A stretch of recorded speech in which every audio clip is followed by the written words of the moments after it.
Uber do inferno, e a trilha da desordem crônica de um Brasil que desaprendeu o caminho da lei. Saudações, meu povo valente do canal pernambucano por aí. Tem manhã que começa com reza, café quente e esperança. Tem outras que começam com um aperto no estômago, como se o mundo tivesse virado do avesso e a gente fosse o único que ainda não percebeu. O que eu vou contar hoje começou assim. O sol mal tinha secado o sereno da madrugada quando um cidadão honesto, trabalhador, motorista de aplicativo, ligou o celular, pegou a chave do carro e disse: "Bora correr atrás do pão." Mal sabia ele que quem ia correr era ele mesmo, da morte. Era uma quinta-feira qualquer no Recife, dessas que o calor acorda antes da gente. O motorista estava ali, no bairro do Pina, esperando uma chamada. Chegou, 3 passageiros, mas em vez de bom samaritano, o que apareceu foi o fariseu com arma na mão. Um deles até disse bom dia, mas foi o tipo de bom dia que o diabo deve dar quando engana alguém. A corrida foi iniciada, mas o destino era outro. O do inferno, e o motorista, sem saber, estava levando o próprio cativeiro no banco de trás. Hoje em dia, bandido é menor em situação de vulnerabilidade. Ladrão é fruto da desigualdade estrutural, e policial é tratado como inimigo. Amdu 18. Um de 32, outro de 35. Ora, o único sistema que funciona nesse país é o de passar a mão na cabeça de criminoso e fazer o cidadão pagar imposto para sustentar quem deveria estar atrás das grades. Tudo homem feito, ou pelo menos feito de carne, osso e maldade. E sabe qual a universidade deles?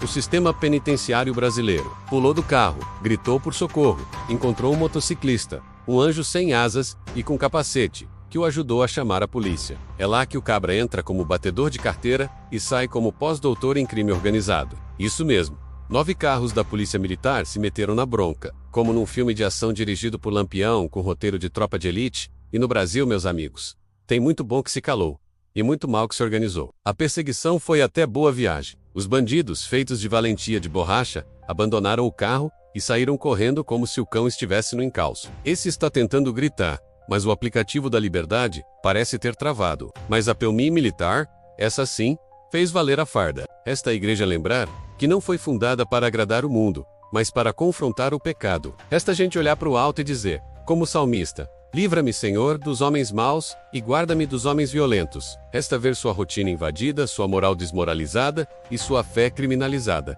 Mas não podemos calar. Como disse Roger Scruton, a cultura é o eco da civilização, e quando essa cultura morre, tudo morre junto. O carro é o país, o volante foi tomado, o cidadão amarrado no banco de trás. Estamos vendo um Brasil em que as virtudes viraram chacota e o pecado virou identidade. E os marginais que antes estavam do lado de fora, agora mandam, gritam e ameaçam. Onde o vagabundo vira influencer e o cristão vira intolerante. Onde o policial é repressor e o criminoso é vítima do Estado. A cultura do crime virou moda. Cantores exaltam a bandidagem. Filmes romantizam traficantes. Universidades discutem a abolição do sistema prisional, enquanto professores defendem resistência armada. Que cada motorista de aplicativo, cada trabalhador, cada mãe de família, saiba que a coragem precisa ser maior que o medo, e a fé maior que o desespero. É o mundo às avessas. Subiram no carro com uma educação falsa. Sabe aquela gentileza que cheira azedo? Pronto. O Brasil precisa escolher de que lado quer ficar. Do lado da verdade ou da mentira.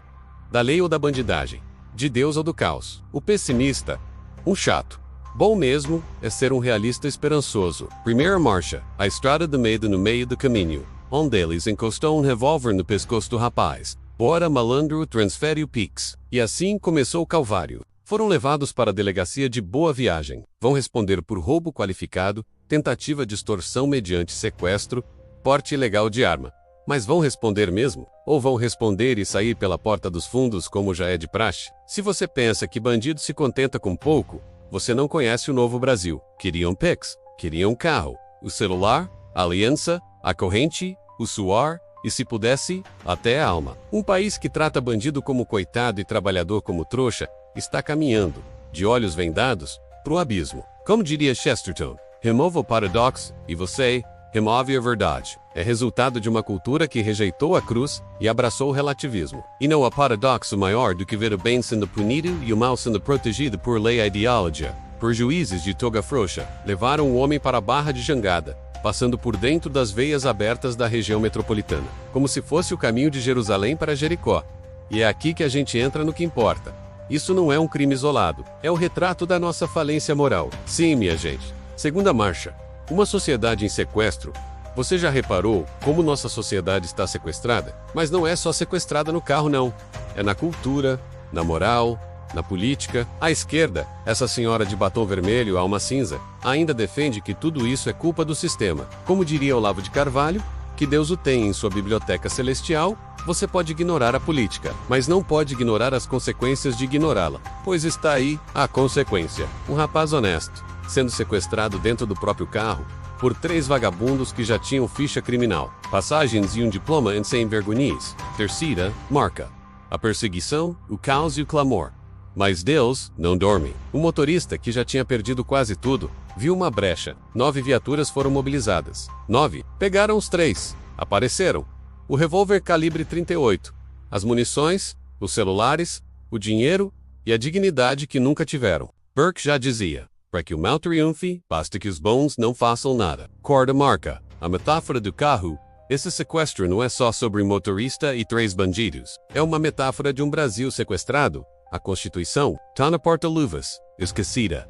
A fé cristã tá com os vidros trincados. A autoridade tá no porta-melas. E o povo, o que resta? Resta o povo se levantar. Quinta marca. Cultura do crime, sociedade frouxa, e aí entra o pano de fundo que ninguém quer tocar. E o que resta para o cidadão de bem? O que vemos é uma cultura que abandonou a verdade, desprezou a beleza e ridicularizou o bem. Marcha ré. O país que volta para trás. E aí, como se não bastasse, tem sempre um sociólogo de apartamento, com diploma da USP, e camisa de Che Guevara, Prodizer Q. O importante é entender as causas sociais do crime. E eu entendo que falta de vergonha na cara não é falta de oportunidade. É falta de caráter, é ausência de moral. Esse tipo de pensamento é o mesmo que nos trouxe até aqui. Conclusão. A moral da história. A moral da história é simples como oração de vó e direta como tapa de mãe. Um país sem moral, sem fé e sem autoridade vai virar terra de ninguém. E ninguém sobrevive onde não há lei. A Bíblia nos alerta. Ai dos que ao mal chamam bem e ao bem chamam mal. Que a gente aprenda com esse episódio a não baixar a guarda, a não romantizar o crime e a não se acostumar com a desordem. Como diria Ariano Suassuna, o otimista é um tolo, e é com essa esperança realista que a gente segue, denunciando, narrando e acreditando que ainda há salvação para o Brasil, mas só se o povo acordar antes que o volante seja tomado de vez. Muito obrigado por assistir até aqui. Agora, me diga.